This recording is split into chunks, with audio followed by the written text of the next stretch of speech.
పాపిస్టి పాకిస్తాన్ పిదప బుద్ధుల తుర్కీయే లింకులు ఇవాళ బయటపడ్డాయి. దీంతో ఆ దేశానికి చెందిన సెలబీ నాస్ అనే సంస్థ అనుమతులు రద్దు చేసింది కేంద్రం. ఈ సంస్థలో తుర్కీ అధ్యక్షుడి కుటుంబం వాటా ఉండటమే ఇందుకు కారణం. దౌత్యపరంగా భారత్ ఇలా చెలరేగగా మన వ్యాపార సంస్థలు టూరిస్టులు కూడా పాకిస్తాన్ కి సాయం చేసిన ఈ తుర్కిస్తాన్ ని తుక్కు రెగ్గొడుతున్నారు. ఆ డీటెయిల్స్ ఈ స్టోరీలో చూడండి. తుర్కీ ఏవియేషన్ సెక్యూరిటీ క్లియరెన్స్ రద్దు.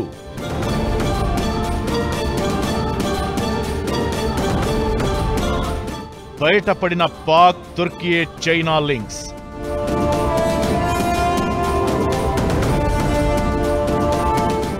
ఎండగట్టిన ఫారెన్ మినిస్టర్ జైశంకర్.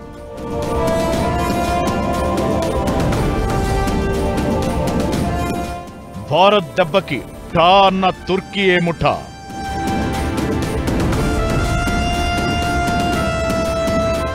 తుర్కీని తుక్కుగా ట్రోల్ చేస్తున్న నెటిజన్స్.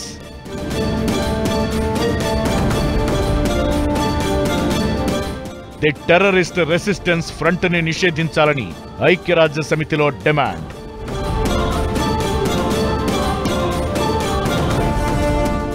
కశ్మీర్ విషయంలో ఎవరి జోక్యం అక్కర్లేదంటూ తేల్చేసిన జైశంకర్.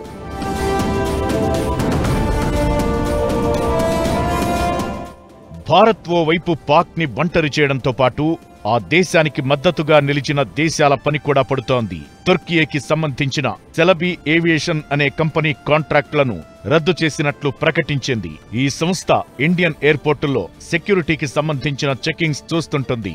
ముంబై సహా 9 ఎయిర్పోర్టుల్లో సెలబీ నాస్ సంస్థ సెక్యూరిటీ చెకప్ సర్వీసులను నిర్వహిస్తోంది. ఈ సంస్థలో 10% వాటా టర్కీ ప్రస్తుత అధ్యక్షుడు ఎర్డోగాన్ కుమార్తె సుమియే ఎర్డోగాన్ కి ఉన్నట్టు చెబుతున్నారు. అలాగే భారత్ పై ప్రయోగించిన బేరాక్తర్ డ్రోన్లను తయారు చేసింది కూడా ఎర్డోగాన్ అల్లుడు సెల్ కుక్ బేరాక్తరే కావడంతో విషయం మరింత తీవ్రతరమైంది. అందుకే ఈ తుర్కీ సంస్థని కేంద్రం నిషేధించినట్టు తెలుస్తోంది.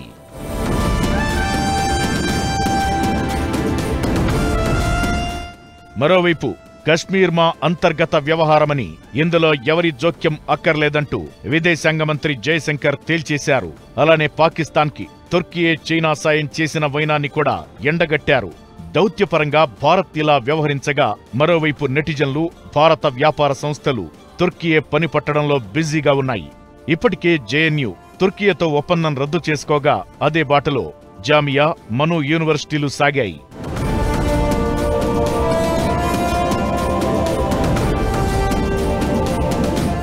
అలానే 800 మంది గుజరాతీ ఫ్యామిలీలు తుర్కీ టూర్ రద్దు చేసుకున్నట్లు ప్రకటించాయి.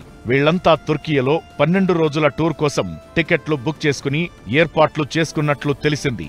ఈ పరిణామాలతో బెంబేలెత్తిన తుర్కీ టూరిజం విభాగం ఇప్పటికే భారత పర్యాటకులకు పలు రకాలుగా విజ్ఞప్తి చేస్తోంది.